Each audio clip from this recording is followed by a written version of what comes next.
Welcome to Jasna's kitchen. അപ്പോൾ എല്ലാവർക്കും സുഖമാണെന്ന് വിശ്വസിക്കുന്നു.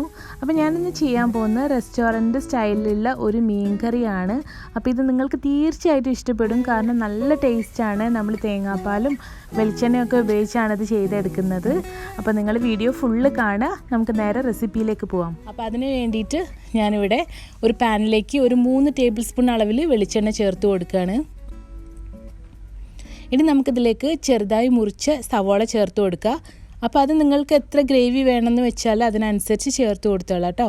അപ്പോൾ ഞാനിവിടെ ഇപ്പോൾ ഒരു 3 മീഡിയം സൈസ് സവോളയാണ് ചെറുതായി കട്ട് ചെയ്തെടുത്തതാണ്. അപ്പോൾ അത് ഇതിലേക്ക് ചേർത്ത് കൊടുക്കുന്നുണ്ട്. ഇനി നമുക്ക് ഈ സവോള ഒന്ന് വഴറ്റി കൊടുക്കുക. ഇതിലേക്ക് ആവശ്യത്തിനുള്ള ഉപ്പും കൂടെ ഞാൻ ചേർത്ത് കൊടുത്തിട്ടുണ്ടായിരുന്നു. ഇനി ഒരു 5 പച്ചമുളക് ചെറുതായി മുറിച്ചെടുത്തത് ചേർത്ത് കൊടുക്കുന്നുണ്ട്. കാരണം ഞാനിതിൽ ചേർക്കുന്നത് കാശ്മീരി ചില്ലി പൗഡറാണ്. അപ്പോൾ അത് കളർ കിട്ടാൻ വേണ്ടിയിട്ട്. അപ്പോൾ പച്ചമുളക് ചേർത്ത് കൊടുക്കുക.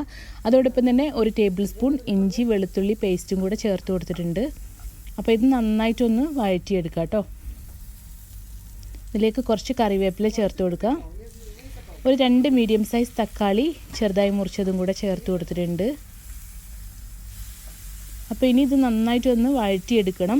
ഇത് ഒന്ന് നന്നായിട്ട് താളി കിട്ടണം. തക്കാളിയും ഉള്ളിയും ഒക്കെ നന്നായിട്ടൊന്ന് വഴന്ന ശേഷം മാത്രം ഇതിലേക്ക് നമുക്ക് മസാലകൾ ചേർത്ത് കൊടുക്കുക. ഇനി ഞാൻ മസാലകൾ ചേർത്ത് കൊടുക്കാൻ പോവാണ്. ഇതിലേക്ക് നമുക്ക് 2 ടീസ്പൂൺ കാശ്മീരി ചില്ലി പൗഡർ ചേർത്ത് കൊടുക്കുക.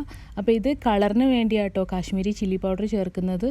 അപ്പോൾ നിങ്ങൾക്ക് ഇതില്ലെങ്കിൽ സാധാരണ മുളക് പൊടി ചേർത്ത് കൊടുക്കുക. അപ്പോൾ പച്ചമുളകും കുരുമുളകും ഒക്കെ കുറയ്ക്കുക.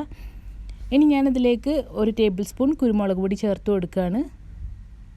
അപ്പോൾ ഇതൊക്കെ നിങ്ങളുടെ എരിവിനനുസരിച്ച് ചേർത്ത് കൊടുക്കുക കേട്ടോ. ഒരു ടീസ്പൂൺ ഫിഷ് മസാല ചേർത്ത് കൊടുക്കുക. അപ്പോൾ ഇത് ഫിഷ് മസാല ഇല്ലെങ്കിൽ സാധാരണ പച്ചമല്ലിപ്പൊടി ഉണ്ടല്ലോ വറുക്കാത്ത, അത് ചേർത്ത് കൊടുത്താൽ മതി. ഇനി നമുക്കിതിലേക്ക് ഒരു 1/4 ടീസ്പൂൺ മഞ്ഞൾപ്പൊടി ചേർത്ത് കൊടുക്കുക.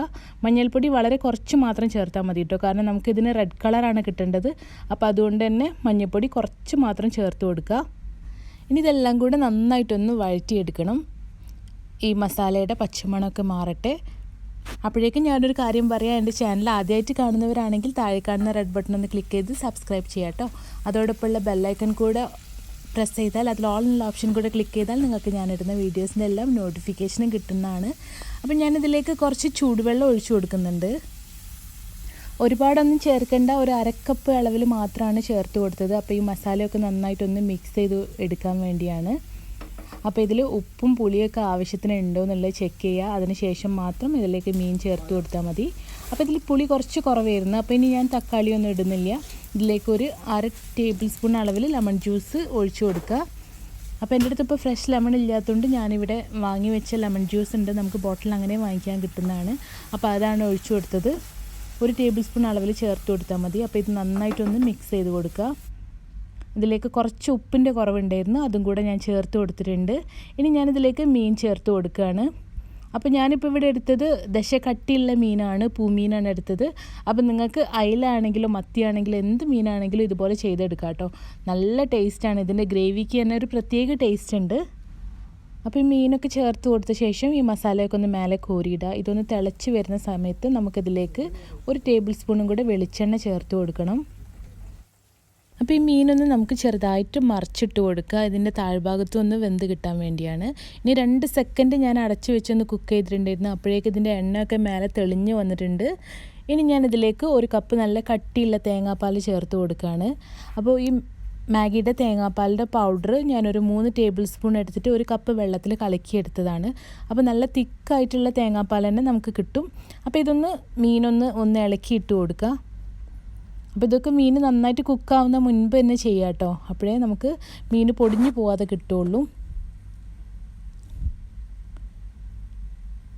അപ്പോൾ നിങ്ങൾക്ക് ഏതൊരു മീനാണെങ്കിലും ഇതുപോലെ ചെയ്തെടുക്കുക. കാരണം ഞാൻ നേരത്തെ പറഞ്ഞിട്ടുണ്ടായിരുന്നു, ഇതിൻ്റെ കറി തന്നെ നല്ല ടേസ്റ്റാണ്. നമുക്ക് ചോറിൻ്റെ ഒക്കെ കൂടെ കഴിക്കാൻ ഒരു നാടൻ കറിയുടെ ടേസ്റ്റാണ് കേട്ടോ. അപ്പോൾ ഇത് ചട്ടിയിൽ തന്നെ ചെയ്തെടുക്കണം എന്നില്ല. ഈ തവയിൽ ഉണ്ടാക്കിയെടുത്താലും ചട്ടിയിൽ വെച്ച പോലെ ടേസ്റ്റ് ഉണ്ടാവുന്നൊരു കറിയാണ്. അപ്പോൾ ഈ കറിയുടെ ഒരു ടേസ്റ്റ് എന്ന് പറഞ്ഞാൽ പണ്ട് കാലത്തൊക്കെ വീട്ടിലുണ്ടാക്കുന്ന ഒരു കറികളുടെ ആ ഒരു ടേസ്റ്റും സ്മെല്ലും ഒക്കെയാണ് ഇതിന്. അപ്പോൾ നമ്മളിതിൽ നല്ല വെളിച്ചെണ്ണയും അതുപോലെ തേങ്ങാപ്പാലും ഒക്കെയാണ് ചേർത്ത് കൊടുത്തത്. അപ്പോൾ മീനൊക്കെ ഇവിടെ വെന്ത് വന്നിട്ടുണ്ട്. അപ്പോൾ നമുക്കിതിലേക്ക് വേണമെങ്കിൽ കുറച്ച് മല്ലിയിലയും കൂടെ ചേർത്ത് കൊടുക്കുക. അപ്പോൾ ഇതാണ് റെസ്റ്റോറൻറ്റിലൊക്കെ കൊടുക്കുന്ന ചട്ടിക്കറിയുടെ ടേസ്റ്റ് സീക്രറ്റ് എന്ന് പറയുന്നത്. അവർ തവയിലായിരിക്കും ചെയ്തെടുക്കുന്നത്, പിന്നെ അതിന് ശേഷം നമുക്ക് പ്രസൻറ്റ് ചെയ്ത് തരുന്നത് മാത്രം ചട്ടിയിലായിരിക്കും.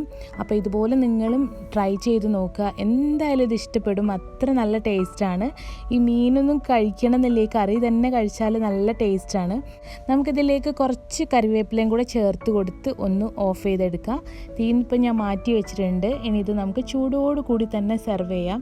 ചപ്പാത്തിയുടെ, പത്തിരിയുടെ, അതുപോലെ ചോറിൻ്റെ എൻ്റെ കൂടെ കഴിക്കാനും നല്ലൊരു കിടു കോമ്പിനേഷൻ ആട്ടോ. നമുക്ക് ഗീ റൈസൊക്കെ ഉണ്ടാക്കുമ്പോൾ ഫിഷ് കറി ഇഷ്ടമുള്ളവരാണെങ്കിൽ ഇതുപോലെ ഒന്ന് ചെയ്ത് നോക്കിയാൽ മതി.